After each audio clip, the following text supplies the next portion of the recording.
علیکم ویورز، آج کا ہمارا موضوع ہے قبر میں عذابوں کی اقسام۔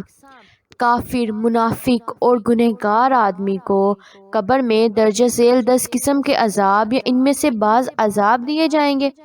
قبر میں شدید خوف اور گھبراہٹ کا عذاب، جنت سے محرومیت کی حسرت کا عذاب، جہنم کی زہریلی اور گرم ہوا کا عذاب، جہنم میں اپنی رہائش کا خوفناک منظر دیکھنے کا عذاب، آگ کے بستر کا عذاب، آگ کے لباس کا عذاب، قبر کے شکنجے میں جکڑے جانے کا عذاب، لوہے کے گرزوں سے مارے جانے کا عذاب، سانپوں اور بچھوؤں کے ڈسنے کا عذاب، برے اعمال کا انتہائی مکروہ انسانی شکل میں آ کر ڈرانے کا عذاب۔ گنہگار آدمی قبر میں انتہائی گھبراہٹ اور خوف کے عالم میں اٹھ کر بیٹھتا ہے۔ سوال و جواب میں ناکامی کے بعد گنہگار آدمی کو پہلے جنت کا نظارہ کروایا جاتا ہے اور اسے بتایا جاتا ہے کہ اللہ تعالیٰ نے تجھے اس نعمت سے محروم کر دیا ہے۔ جنت دکھائے جانے کے بعد گنہگار آدمی کو جنت میں اس کی قیامگاہ دکھائی جاتی ہے۔ اسلام کے بارے میں جس شک و شبہ میں رہتے ہوئے گنہگار آدمی نے زندگی گزاری تھی، قیامت کے روز اسی شک و شبے پر اسے اٹھانے کا مژدہ سنایا جاتا ہے۔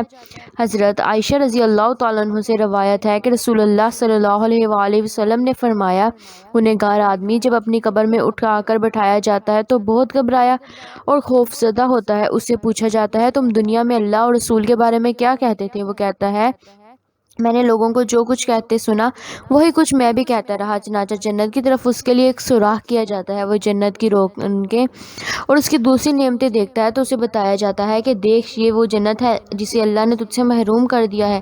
پھر اس کے لیے جہنم کی طرف ایک سوراخ کیا جاتا ہے اور وہ اس کا نظارہ کرتا ہے۔ جہنم کی آگ میں ایک دوسرے کو کھا رہی ہوتی ہے، اسے کہا جاتا ہے، یہ ہے تمہاری قیامگاہ، تو نے شک میں زندگی گزاری، شک پر ہی مرا اور انشاءاللہ شک پر ہی اٹھے گا۔ پھر اسے عذاب میں مبتلا کر دیا جاتا ہے۔ کافروں اور منافقوں سے منکر نکیر بڑے اکھڑے اور غضبناک لہجے میں سوال کرتے ہیں۔ سوال و جواب میں ناکامی کے بعد فرشتے لوہے کا گرز کافر اور منافق کے دونوں کانوں کے درمیان مارتے ہیں، جس سے وہ بری طرح چیخنے چلانے لگتے ہیں، جسے جن و انس کے علاوہ باقی ساری مخلوق سنتی ہے۔ حضرت انس بن مالک رضی اللہ تعالیٰ عنہ سے روایت ہے کہ رسول اللہ نے بنی نجار کے باغ میں گئے، وہاں آپ نے ایک آواز سنی جس سے گھبرا گیا اور دریافت فرمایا، یہ قبریں کن لوگوں کی ہیں؟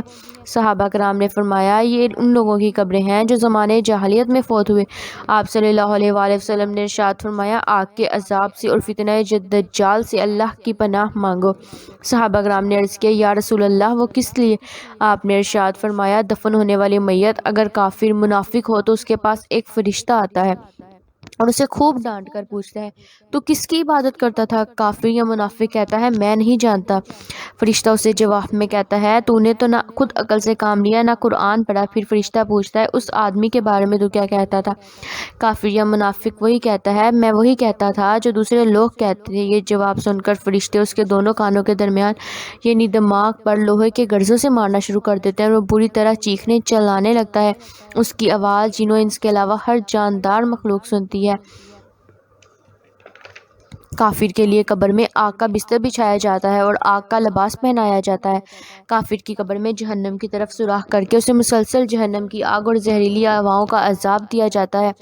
کافر کو قبر کی دیواریں شکنجے کی طرح بار بار اس شدت سے دباتی ہیں کہ دائیں طرف کی پسلیاں بائیں طرف کی پسلیوں میں پیوست ہو جاتی ہیں۔ کافر کو قبر میں لوہے کا گرز مارنے کے لیے اندھا اور بہرا فرشتہ مسلط کیا جاتا ہے۔ حضرت ابو ہریرہ رضی اللہ تعالیٰ عنہ سے روایت ہے کہ نبی اکرم صلی اللہ علیہ وآلہ وسلم نے فرمایا، میت جب قبر میں رکھی جاتی ہے تو پسماندگان کے واپس جاتے وقت میت جوتوں کی آوازیں سنتی ہے۔ اگر مرنے والا کافر ہو تو عذاب کا فرشتہ اس کے سر کی طرف آتا ہے، ایمان اور نیک عمل کی کوئی رکاوٹ نہیں پاتا، پھر عذاب کے لیے دائیں جانب سے آتا ہے تو ادھر بھی کوئی رکاوٹ نہیں پاتا، پھر بائیں سمت سے آتا ہے تو ادھر بھی کوئی رکاوٹ نہیں پاتا، پھر پاؤں کی طرف سے آتا ہے تو ادھر سے بھی کوئی رکاوٹ نہیں پاتا۔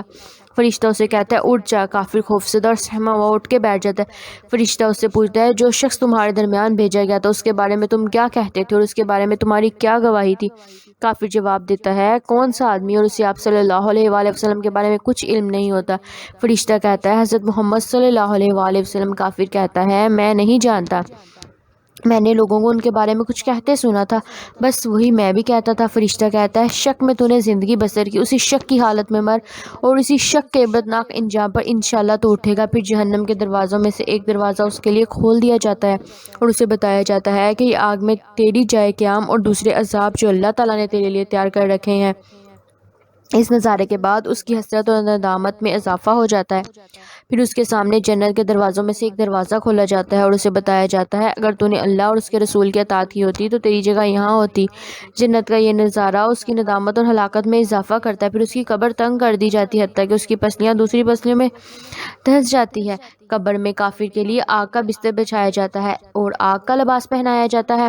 قبر میں کافر کو جہنم کی گرم اور زہریلی ہوا کا عذاب دینے کے لیے جہنم کی طرف سے ایک سوراخ کھولا جاتا ہے۔ حضرت براء بن عازب رضی اللہ تعالیٰ عنہ کہتے ہیں رسول اللہ صلی اللہ علیہ وآلہ وسلم نے فرمایا کافر آدمی کی روح جب اس کے جسم میں لوٹائی جاتی ہے تو اس کے پاس دو فرشتے آتے ہیں جو اسے اٹھا کر بٹھا کے کہتے ہیں تیرا رب کون ہے؟ کافر کہتا ہے ہائے افسوس میں نہیں جانتا۔ فرشتے پوچھتے ہیں تمہارا دین کون سا ہے؟ کافر کہتا ہے ہائے افسوس میں نہیں جانتا۔ فرشتے پوچھتے ہیں وہ شخص جو تمہارے درمیان مبعوث کیے گئے تھے وہ کون تھے؟ کافر کہتا ہے ہائے افسوس میں نہیں جانتا۔ آسمان سے منادی کی آواز آتی ہے اس نے جھوٹ کہا ہے، اس کے لیے آگ کا بستر بچھا دو، اسے آگ کا لباس پہنا دو، اس کے لیے جہنم کی طرف ایک دروازہ کھول دو۔ چنانچہ جہنم کی گہری گرم اور زہریلی ہوا اسے آنے لگتی ہے، اس کی قبر اس پر تنگ کر دی جاتی ہے حتیٰ کہ اس کی ایک طرف کی پسلیاں دوسری پسلیوں میں پیوست ہو جاتی ہیں۔ پھر اس کے آس پاس ایک بدصورت غلیظ کپڑوں والا بدترین بدبو والا شخص آتا ہے اور کہتا ہے تجھے تیرے برے انجام کی بشارت ہو، یہ ہے وہ دین جس کا تجھ سے وعدہ کیا گیا تھا۔ کافرہ تو ہے کون؟ تیرا چہرہ بھرا ہی بھدا ہے، تو میرے لیے برائی لے کر آئے۔ جواب میں کہتا ہے میں تیرے اعمال ہوں۔ تب کافر کہتا ہے اے میرے رب قیامت قائم نہ کر۔ ایک روایت یہ ہے کہ اس کے پاس ایک بد شکل غلیظ کپڑوں والا بدبودار شخص آتا ہے اور کہتا ہے تجھے رسوا کن ہمیشہ رہنے والے عذاب کی بشارت ہو۔ کافر کہتا ہے اللہ تجھے شر سے نوازے، تو ہے کون؟ وہ کہتا ہے میں تیرے گندے اعمال ہوں۔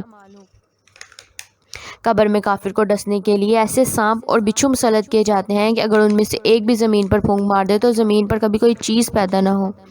حضرت ابو ہریرہ رضی اللہ تعالیٰ عنہ سے روایت ہے کہ ہم ایک جنازے میں نبی کریم صلی اللہ علیہ وآلہ وسلم کے ساتھ تھے۔ جب آپ صلی اللہ علیہ وسلم تدفین سے فارغ ہوئے تو لوگ واپس پلٹنے لگے۔ اللہ کے نبی نے فرمایا اب وہ تمہارے جوتوں کی آواز سنے گا، اس کے پاس منکر نکیر آئیں گے جن کی آنکھیں تانبے کے دیگچے جیسی ہوں گی، دانت گائے کے سینگ کی طرح اور آواز بجلی کی گرج جیسی۔ وہ دونوں اس کو بٹھائیں گے اور سوال کریں گے وہ کس کی عبادت کرتا تھا، اس کا نبی کون ہے؟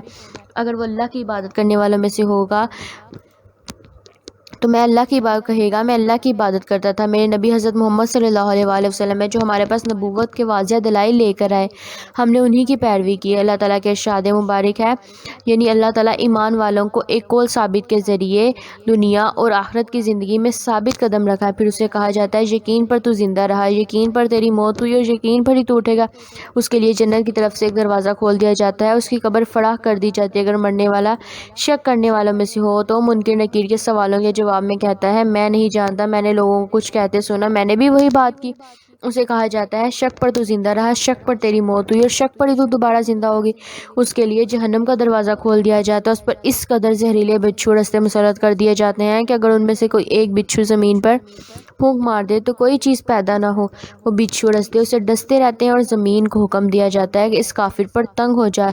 زمین اس قدر تنگ ہو جاتی ہے کہ اس کی پسلیاں ایک دوسرے میں دھنس جاتی ہیں۔ اگر آپ کو یہ ویڈیو اچھی لگی تو لائک کریں، شیئر کریں، کمنٹ کریں اور سبسکرائب کریں۔ شکریہ۔